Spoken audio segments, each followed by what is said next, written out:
Welcome back in my YouTube channel commerce गुरु 40। स्वागत है आपका दोबारा से मेरे यूट्यूब चैनल पर। आज की इस यूट्यूब वीडियो में हमारा टॉपिक है अकाउंटिंग फॉर शेयर कैपिटल। दोस्तों, accounting for share capital term 1 exam में आने वाला है, क्लास 12 के सीबीएसई एग्जाम में। तो बहुत ही इंपॉर्टेंट चैप्टर है हमारा। इस अकेले चैप्टर की जो वेटेज है टर्म 1 एग्जाम में वो 12 मार्क्स का रहेगा। तो इट मीन्स यहाँ पर 12 एमसीक्यूज आने वाले हैं। तो अकाउंटिंग फॉर शेयर कैपिटल में थ्योरी पोर्शन बहुत ज्यादा है, तो बहुत ज्यादा चांसेस है कि थ्योरी पोर्शन में से एमसीक्यूज पूछे जाएंगे।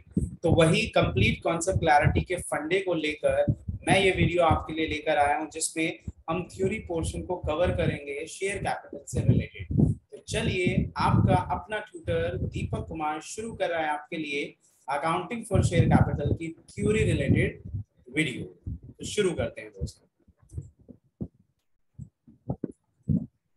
तो सबसे पहली बात, यहाँ पर हम बात करेंगे मीनिंग ऑफ कंपनी का। अभी कंपनी होती क्या है? तो देखो बच्चों, आप लोगों ने फॉर्म्स ऑफ बिजनेस ऑर्गेनाइजेशन में सोल ट्रेडरशिप के बारे में सुना, पार्टनरशिप फर्म के बारे में सुना, उसके साथ साथ हिंदू अनडिवाइडेड फैमिली के बारे में सुना, और अब कंपनी के बारे में हम सुनेंगे। तो देखो, पार्टनरशिप फर्म में तुमने देखा होगा कि वहां पर 2 या 2 से अधिक मेंबर्स होते हैं जो पार्टनरशिप फॉर्म करते हैं बिजनेस एक्टिविटी को कैरी करने के लिए। अब वही पार्टनरशिप फर्म की बहुत सारी लिमिटेशन है, जैसे कि लिमिटेड कैपिटल है, लिमिटेड मैनेजरियल स्किल्स होता है। तो उन्हीं डिसएडवांटेजेस को एडवांटेजेस में बदलने के लिए बहुत सारे लोग मिलकर जब एक ऑर्गेनाइजेशन फॉर्म करते हैं और उसके प्रॉफिट को शेयर करने की भी बातें करते हैं, उसे हम कहते हैं कंपनी। तो कंपनी क्या होता है, हम उसके बारे में बात करते हैं। Company is an artificial person created by law having separate entity with a perpetual succession and a common seal। तो देखो, ये डेफिनेशन गिवन है प्रोफेसर हेने का। उन्होंने कहा कि कंपनी जो है वो एक आर्टिफिशियल पर्सन होता है लॉ की नजरों में, क्योंकि हमारी कंपनी को फॉर्म किया जाता है with the procedure of companies act 2013। तो 2013 एक्ट के हिसाब से जब कंपनी को फॉर्म किया जाता है तो लॉ की नजरों में हमारी कंपनी एक आर्टिफिशियल पर्सन होता है।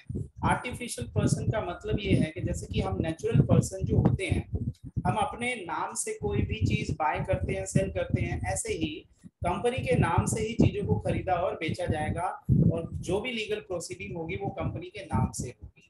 कंपनी का जो एंटिटी है वो सेपरेट लीगल एंटिटी है। इट मींस क्या है कि कंपनी अपने ऑनर से बिल्कुल अलग है। इट मींस कंपनी के नाम से सारी प्रोसीडिंग की जाएंगी, ऑनर्स के नाम से नहीं की जाएंगी। With a perpetual succession. Perpetuity का मतलब है यहाँ पर remain in continuation. It means क्या है कि मेंबर जो होते हैं हमारी कंपनी के वो बहुत सारे होते हैं। एक मेंबर अगर आ रहा है, उसकी डेथ हो रही है, या फिर ल्यूनेसी के कारण या एनी अदर रीजन के कारण वो छोड़ के चला जाएगा, तो डेफिनेटली हमारी कंपनी की एंटिटी पर, एग्जिस्टेंस पर उसका कोई इम्पैक्ट नहीं पड़ने वाला है। क्यों? क्योंकि कंपनी का जो एग्जिस्टेंस है वो उसके ऑनर से बिल्कुल अलग है। और कॉमन सील होता है कंपनी का। कॉमन सील का मतलब होता है एक स्टाम्प सिग्नेचर जो कंपनी हर अपने वैलिड डॉक्यूमेंट पर लगाती है, क्योंकि कंपनी को बाय लॉ आर्टिफिशियल पर्सन माना गया, पर आर्टिफिशियल पर्सन सिग्नेचर तो नहीं कर पाएगा। तो इसीलिए सिग्नेचर के लिए एक कॉमन सील बनवाई जाएगी कंपनी के नाम से। तो इसे कहते हैं बच्चों, प्रोफेसर हैने के अकॉर्डिंग कंपनी। तो कंपनी क्या हुआ? Company is an artificial person which is created by law. इस पॉइंट पे बहुत अच्छे से फोकस करेंगे कि उसको हमने लॉ के अकॉर्डिंग बनाया गया है, जिसका एक सेपरेट एंटिटी है with perpetual succession and a common seal. तो इस तरीके से आपको ये डेफिनेशन क्लियर हुआ होगा। अब मीनिंग की बात कर लेते हैं। तो कंपनी क्या हो गया, अगर हम नॉर्मल अपने वर्ड्स में इसको डिस्क्राइब करें या तो इसका मीनिंग हुआ a company is an association of many person. मतलब इसमें बहुत सारे लोग होते हैं। जैसे कि यहाँ 2 तरह की कंपनियां रहेंगी, प्राइवेट और पब्लिक। तो प्राइवेट कंपनी में मैक्सिमम 200 मेंबर्स हो सकते हैं और पब्लिक कंपनी में नो लिमिट। तो इसीलिए कंपनी एक ग्रुप है, एसोसिएशन है बहुत सारे लोगों का, which is created by law. It means क्या है कि कंपनी ऑलवेज क्रिएट की जाती है through legal provisions of company act 2013। और कंपनी का लीगल एंटिटी जो है वो सेपरेट रहेगा, उसका जो एग्जिस्टेंस है वो सेपरेट रहेगा और परपेचुअल एग्जिस्टेंस रहता है। It means the company will go on whether the member comes और मेंबर गो। ये हमारा था मीनिंग और डेफिनेशन कंपनी के बारे में। तो बच्चों आगे बढ़ने से पहले बहुत ही अच्छे से क्लियर कर रहा हूं आपको कि इस टर्म 1 एग्जाम में एमसीक्यूज बेस्ड क्वेश्चंस आ रहे हैं, सो डेफिनेटली थ्योरी पोर्शन हो जाता है बहुत ही ज्यादा इंपॉर्टेंट। तो थ्योरी पे अपनी पकड़ बना के चलेंगे, अपने कॉन्सेप्ट को बिल्कुल क्लियर करके चलेंगे। तो मेरा सिर्फ और सिर्फ फंडा यही है कि हम इस वीडियो के माध्यम से आपको बिल्कुल कंप्लीट कॉन्सेप्ट क्लैरिटी दें, जितने भी टॉपिक्स हम कवर करेंगे। तो चलिए आगे चलते हैं, अब बात करते हैं फीचर्स ऑफ कंपनी की। तो सबसे पहली बात, अभी मीनिंग में ही हम पढ़ के आए कि कंपनी हमारा क्या होता है, एक आर्टिफिशियल पर्सन की तरह होता है। क्यों? क्योंकि कंपनी को हमने बनाया है थ्रू द लीगल प्रोसीजर। तो भाई कंपनी एक्ट 2000 अकॉर्डिंग के अंदर लॉ इसको कंसीडर करता है एक आर्टिफिशियल लीगल पर्सन। इसका मतलब ये हुआ कि भाई अगर वो एक लीगल पर्सन है तो legally he can make contract, legally he can buy anything और he can sell anything on the name of company. तो इसीलिए हमारी फर्स्ट फीचर है कि company is consider as a artificial legal person in the eyes of law. Natural person नहीं है वो। अब उसके बाद सेकंड, परपेचुअल एग्जिस्टेंस। अभी मीनिंग में भी पढ़ के आए थे कि हमारी कंपनी का एग्जिस्टेंस परपेचुअल होता है। इट मींस कि हमारी कंपनी का existence is not affected by death, lunacy और insolvency of its share holder. उसके मेंबर्स को हम शेयर होल्डर कहते हैं बच्चों, और मेंबर्स को आने और जाने से कोई फर्क नहीं पड़ेगा हमारी कंपनी की एग्जिस्टेंस पर। क्यों? कंपनी बनाई गई है लॉ के थ्रू और कंपनी को बंद भी किया जा सकता है लॉ के थ्रू भी। उसके बाद है separate legal entity. Separate means अलग, लीगल वैधानिक तौर पर, entity means existence. It means एक कंपनी का वैधानिक तौर पर लॉ के हिसाब से जो एग्जिस्टेंस है वो अपने ऑनर और शेयर होल्डर से बिल्कुल अलग है। इट मींस कि कोई भी लीगल प्रोसीडिंग अगर होगा तो वो कंपनी के नाम से होगा, ओनर के नाम से नहीं होगा। कंपनी के नाम से ही बहुत सारी एसेट जो प्रॉपर्टी परचेज करना है वो कंपनी के नाम से किया जाएगा, और कोई भी अगर प्रॉपर्टी सेल करना है वो भी कंपनी के नाम से, और कोई भी फर्दर कॉन्ट्रैक्ट्स या एग्रीमेंट्स बनाने हैं रिलेटेड विद बिजनेस वो भी कंपनी के नाम से किया जाएगा।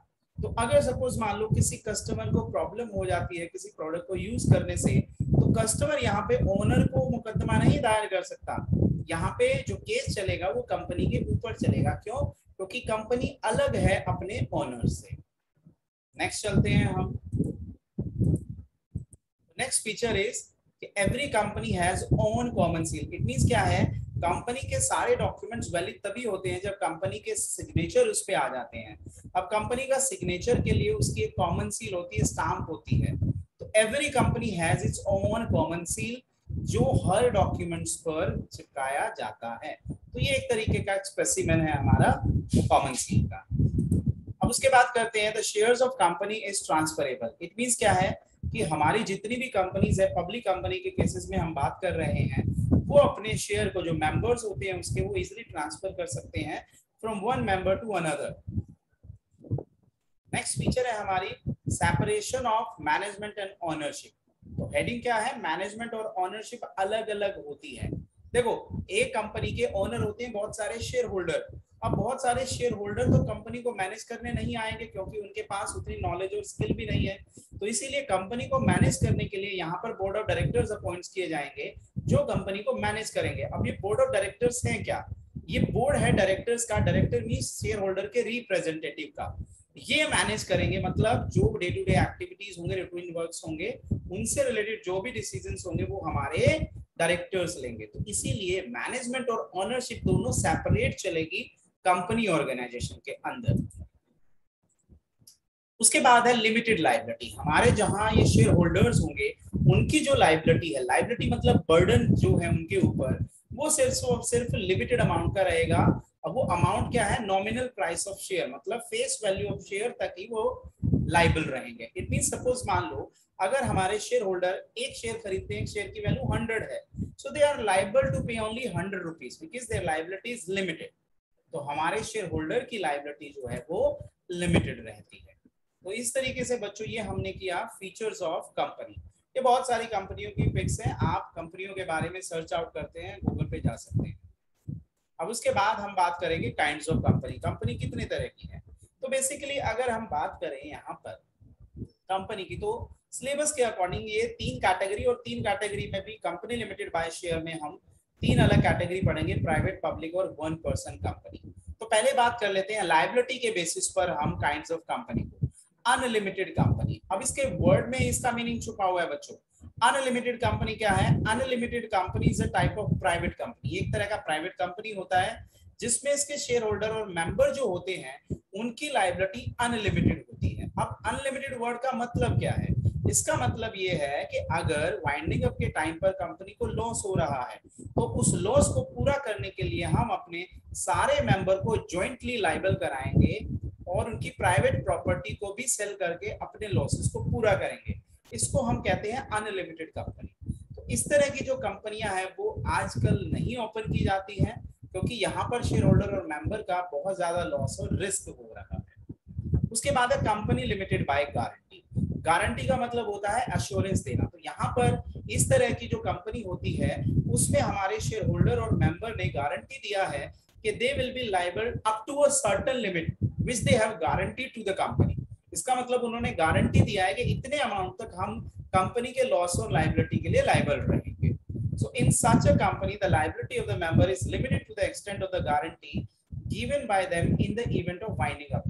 Suppose अगर वाइंडिंग अप के टाइम पर 10 लाख रुपए का लॉस हो रहा है और मेंबर और शेयर होल्डर ने बोला है 5 लाख के लॉस तक को कवर करेंगे, सो डेफिनेटली उनकी जो लायबिलिटी रहेगी वो अप टू 5 लाख रुपीस रहेगी। और ये जो लायबिलिटी है मेंबर्स की वो अराइज होगी only when the company will wind up, means जब कंपनी बंद हो रही है। अब है कंपनी लिमिटेड बाय शेयर, मतलब शेयर के थ्रू उनकी लायबिलिटी आइडेंटिफाई की जाएगी। तो यहाँ पर इस तरह की कंपनी में जो लायबिलिटी है शेयर होल्डर की वो स्ट्रिक्टली लिमिटेड है to the extent of the nominal या face value of the shares held by them. It means अगर हमारा एक शेयर होल्डर है उसने एक शेयर लिया 100 रुपीज का तो उसकी लायबिलिटी होगी up to 100 rupees only, not more than this. So if member has paid full amount already, then he will not be liable to pay any amount. तो suppose अगर शेयर होल्डर से 100 रुपए ले रहे थे उसने ऑलरेडी 100 दे दिया तो लॉस और लायबिलिटी के केस में उससे हम कोई भी पैसा अब नहीं मांगेंगे क्योंकि उसकी लायबिलिटी थी up to the extent of the nominal value of the share held by them. Such company जो है वो 3 पार्ट में डिवाइड की जाएगी, प्राइवेट, पब्लिक और 1% कंपनी। तो अब आगे हम डिस्कस करते हैं और थोड़ा सा। अभी तीनों कंपनी जो अनलिमिटेड कंपनी था, कंपनी लिमिटेड बाय गारंटी था और जो कंपनी लिमिटेड बाय शेयर्स है उसको एक प्रैक्टिकल एग्जांपल के पॉइंट ऑफ व्यू से हम समझेंगे। तो सपोज बच्चों एक कंपनी है उसको वाइंडिंग अप के टाइम पर 20 लाख का लॉस होने जा रहा है। तो सपोज अगर कंपनी की नेट एसेट्स 15 लाख रुपए है, इट मींस कंपनी के पास पैसा पड़ा हुआ 15 लाख, ठीक है। तो लॉस हमारा टोटल कितना है? 20 लाख। तो 5 लाख का जो लॉस वो पूरा नहीं कर पा रही है, अगर वो मंगवा रही है अपने मेंबर से, उनकी पर्सनल प्रॉपर्टी से भी, तो इस तरह की कंपनी को हम क्या बोलेंगे? Company unlimited. इट मींस यहाँ पर हमारे मेंबर और शेयर होल्डर की जो लायबिलिटी है वो अनलिमिटेड अमाउंट की है, उनसे 5 लाख का लॉस और मंगवा लिया गया है। अब suppose if member of company ने गारंटी किया है कि वो 15 लाख रुपए पे करेंगे लॉस के टाइम पर, तो यहाँ पर देखें बच्चों लॉस हो रहा है 20 लाख रुपए। तो अब इस केस में हमारे जो मेंबर्स हैं वो कंपनी को गारंटी दे रहे हैं कि 15 लाख का लॉस हम पूरा कर देंगे वाइंडिंग अप के टाइम पर। तो इस तरह की कंपनी को हम क्या बोलेंगे? Limited by guarantee. और अगर हमारे शेयर होल्डर्स के पास 10 लाख रुपए के शेयर्स हैं, उनमें से शेयर होल्डर्स ने 8 लाख रुपए हमें दे दिए, तो लॉस अब कंपनी का चाहे कितना भी हो, हमारे shareholder is liable to pay only 2 lakh rupees, because वो सिर्फ और सिर्फ 10 लाख रुपए के लिए लायबल थे क्योंकि उनकी लायबिलिटी लिमिटेड थी, लिमिटेड बाय शेयर्स थी। तो यहाँ पर अगर उन्होंने 8 लाख रुपए पे कर दिया है, सो डेफिनेटली यहाँ पर उनकी लायबिलिटी बनेगी ओनली 2 लाख रुपीस। तो इस तरह के एग्जाम्पल के थ्रू हम बता सकते हैं कि हमारी ये कौन सी कंपनी रही? Company limited by share. तो बच्चों अभी तक हमने पढ़ा कि कंपनी क्या होता है और कंपनी के टाइप्स क्या हैं। अभी और आगे बढ़ेंगे, हम 3 तरह की कंपनीज की बातें करेंगे। तो होपफुली कंप्लीट कॉन्सेप्ट क्लैरिटी आप सभी को मिल रही होगी। आप बार बार इस वीडियो को रिवाइंड करके देख सकते हैं और अपने कॉन्सेप्ट को क्लियर कर सकते हैं। तो चलिए आगे चलते हैं काइंड्स ऑफ कंपनी में। सबसे पहली बात है प्राइवेट कंपनी की बात करते हैं। प्राइवेट मतलब निजी कंपनी। तो हमारी कंपनी एक्ट का सेक्शन 2 सबसेक्शन 68 क्या कहता है कि प्राइवेट कंपनी वो कंपनी होती है जो इन प्रोविजंस के पॉइंट ऑफ व्यू से बोली जाए बाय आर्टिकल ऑफ एसोसिएशन के थ्रू। तो पहला पॉइंट क्या है? कहता है कि private company means a company which restrict the right to transfer its share. It means private company में जो मेंबर्स होते हैं वो अपने राइट्स को ट्रांसफर नहीं कर सकते हैं। इट मींस क्या है कि कोई भी मेंबर अपने जो होल्डिंग है उसको ट्रांसफर नहीं कर सकता from one member to another. यहाँ पे रिस्ट्रिक्शन है, कर सकता है, प्रोहिबिशन नहीं है। इट मींस क्या है कि अगर उन्हें ट्रांसफर करना होगा तो उन्हें बहुत सारा परमिशन लेना पड़ेगा। उसके बाद आती है बात, सेकंड जो केस है हमारा प्राइवेट कंपनी से रिलेटेड, कि it limits the number of its member to 200 excluding its present and past employ. वो ये कहता है कि यहाँ पर मैक्सिमम जो मेंबर रहेंगे प्राइवेट कंपनी में वो 200 रहेंगे, इससे ज्यादा नहीं रहेंगे। और थर्ड हमारा प्रोविजन क्या है कि private company prohibits any invitation to public to subscribe for any of its security. It means private company जो होगी अपने शेयर और अदर सिक्योरिटीज के लिए पब्लिक कंपनी को कभी भी इनवाइट नहीं कर सकेगी। तो ये प्राइवेट कंपनी से रिलेटेड हमारी 3 प्रोविजंस थे जिसके अकॉर्डिंग हम प्राइवेट कंपनी को डिफाइन कर सकते हैं। तो private company which restrict the right to transfer its share, limit the maximum number of members to 200 और prohibits to invitation to the public for the subscription of shares। तो ये 3 limits जो हैं वो प्राइवेट कंपनी से related है, तभी private company को प्राइवेट कंपनी बोला जा सकता है। अब हम बात करेंगे पब्लिक कंपनी का। तो इसके नाम में ही छुपा हुआ है पब्लिक कंपनी, मतलब कंपनी जो फॉर्म की है पब्लिक ने, मींस उसमें पैसा जो लगाया हुआ है वो ज्यादातर किसका लगा हुआ है, पब्लिक का लगा हुआ है। So according to section 271 Company Act 2013, a public company means which is not a private company. It means जो प्राइवेट कंपनी नहीं है वो पब्लिक कंपनी होगा। अब इसका मतलब क्या है बच्चों, अभी इसको और क्लियर करते हैं हम। इसका मतलब ये है कि भाई there is no restrictions of transferability of share. It means एक पब्लिक कंपनी में जो मेंबर्स होते हैं वो अपने शेयर जो होते हैं वो ट्रांसफर कर सकते हैं। दूसरे केस में बोल रहा है no prohibition on invitation to general public for subscription of share। Subscription का मतलब है खरीदना, यहाँ पे कि यहाँ पर जनरल पब्लिक को इनवाइट किया जाता है कंपनी के शेयर्स खरीदने के लिए, सब्सक्राइब करने के लिए। और मिनिमम में यहाँ 7 मेंबर्स रहते हैं और मैक्सिमम की यहाँ कोई भी लिमिट नहीं है। तो प्राइवेट और पब्लिक कंपनी के डिफरेंस को आप लोगों ने समझा। प्राइवेट कंपनी की 3 जो मेन क्लॉजेज हैं उनको समझना पड़ेगा कि वहां पर ट्रांसफरेबिलिटी नहीं है शेयर्स का, मैक्सिमम 200 मेंबर्स हो सकते हैं और जनरल पब्लिक को इनवाइट नहीं किया जाता है। तो वही अगर तीनों फीचर पब्लिक कंपनी में है तो डेफिनेटली वो पब्लिक कंपनी है। तो पब्लिक कंपनी क्या, which is not a private company. It mean जहां पर शेयर्स को ट्रांसफर भी किया जा सके, जनरल पब्लिक को इनवाइट भी किया जा सके और मैक्सिमम नंबर्स जो होंगे मेंबर्स की उसके लिमिट भी ना रहे, वो नॉन लिमिट रहेगा। अब थर्ड टाइप ऑफ कंपनी की बात करते हैं जो रिसेंट टाइप में टॉपिक हमारा ऐड हुआ है, 1% कंपनी का। आजकल बच्चों एंटरप्रेन्योरशिप का जमाना है, स्टार्टअप का जमाना है, तो हर कोई जो भी एंटरप्रेन्योर है वो अपनी खुद की एक कंपनी ओन करता है, उसे हम कहते हैं 1% कंपनी। तो इकोनॉमी को डेवलप करने के लिए 1% कंपनी के कॉन्सेप्ट को इंक्लूड किया गया। तो सेक्शन 262 के अकॉर्डिंग बोला गया है 1% company is a company which has only 1% as member. मतलब एक ही उसका मेंबर रहता है। जैसे इस पिक्चर में आप देख रहे हो कि एक ही मेंबर जो है वो सारे काम कर रहा है। तो बिजनेस की सारी एक्टिविटीज को मैनेज करना एक ही पर्सन का काम रहेगा, उसे ही बोला गया है 1% कंपनी। और 1% कंपनी से रिलेटेड कुछ रूल्स हैं वो हम पढ़ लेते हैं। पहला पॉइंट है कि only Indian citizen resident in India can form 1% company. मतलब इंडिया को कोई जो सिटीजन है, जो रेजिडेंट है, वही 1% कंपनी फॉर्म कर सकता है। और इसकी पेड अप जो कैपिटल है वो 50 लाख से ज्यादा नहीं होनी चाहिए और एवरेज एनुअल टर्नओवर पिछले 3 सालों में उसका 2 करोड़ से ज्यादा नहीं होगा। तो बच्चों अगर मान लो 50 लाख से ज्यादा पेड अप कैपिटल हो जाती है और 2 करोड़ से ज्यादा टर्नओवर हो जाएगा तो मैंडेटरी उसको कन्वर्ट कर दिया जाएगा प्राइवेट कंपनी के अंदर। अब तीसरी चौथी क्लोज के बारे में पढ़ते हैं कि 1% company can not be form for charitable purpose. It means क्या है, बिजनेस एक्टिविटी के पॉइंट ऑफ व्यू से ही, बिजनेस के पॉइंट ऑफ व्यू से ही आप 1% कंपनी फॉर्म कर सकते हो।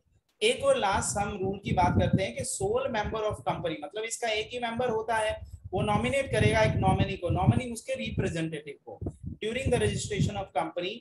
This feature is unique to the 1% company and this distinguished from all other type of the company। देखो बाकी अदर कंपनी में कोई नॉमिनेशन अपॉइंट करने की जरूरत नहीं है, बट 1% कंपनी में नॉमिनेशन करना बहुत जरूरी है एक नॉमिनी का, क्योंकि उसके बाद कौन उसके कंपनी को संभालेगा ये बहुत इंपॉर्टेंट रहता है। तो अब हम कुछ लिस्ट ऑफ ऑफिसेस की बात करते हैं जो हमारे इंडिया में हैं। आप गूगल भी कर सकते हैं। तो इन 1% कंपनीज के बारे में आप कुछ इंफॉर्मेशन ले सकते हो गूगल से, ताकि आपको पता चले 1% कंपनी किस तरह के प्रोडक्ट, किस तरह के बिजनेस में डील कर रही है। तो यहाँ पे S9 farms OPC private limited. हाँ, एक बात और रहेगी, 1% कंपनी के नाम के साथ ओपीसी वर्ड अटैच किया जाएगा। Second, Sachin global traders limited, Pathania organic multitech agro India, mushroom experiment OPC, Mansa Devi dairy OPC, Rifta agro science OPC, Mata Indrani Gaushala OPC. So these are some list of the 1% companies in India. तो अब 1% company form करने के कुछ benefits होते हैं, उन बेनिफिट्स की बात करते हैं कि 1% company benefits from following privilege and exemptions under company act. मतलब कंपनी एक्ट 2013 के अकॉर्डिंग 1% कंपनी को फॉर्म किया जाता है और 1% कंपनी को कुछ प्रिविलेज और बेनिफिट्स और एग्जेम्पशंस देती है। पहला है कि 1% company don't have to conduct annual general meeting. मतलब उन्हें साल में जो मीटिंग करनी होती है अपने मेंबर के साथ वो करने की जरूरत नहीं है, क्योंकि यहाँ पर एक ही मेंबर है। इसलिए कैश फ्लो स्टेटमेंट बनाने की इनको ज्यादा जरूरत नहीं है, जैसे कि बाकी अदर कंपनीज को जरूरत होती है। इनके डायरेक्टर जो होते हैं they can sign the annual report. इन्हें कंपनी सेक्रेटरी को अपॉइंट करने की जरूरत नहीं है। Provision in the regard to the independent directors are not applied here, और directors can take more remuneration as compare to the other company. Yes, यहाँ पे डायरेक्टर उसका मेंबर ही रहेगा, एक 1% ही रहेगा, तो डेफिनेटली वो जितना रेम्यूनरेशन चाहे उतना वो ले सकता है। तो इस तरीके से हमने ये काइंड्स ऑफ कंपनी को किया। तो बच्चों ये हमारा टॉपिक है आज तक, जो मीनिंग से शुरू किया हमने, मीनिंग ऑफ कंपनी से, और 1% कंपनी तक हमने उसको खत्म किया।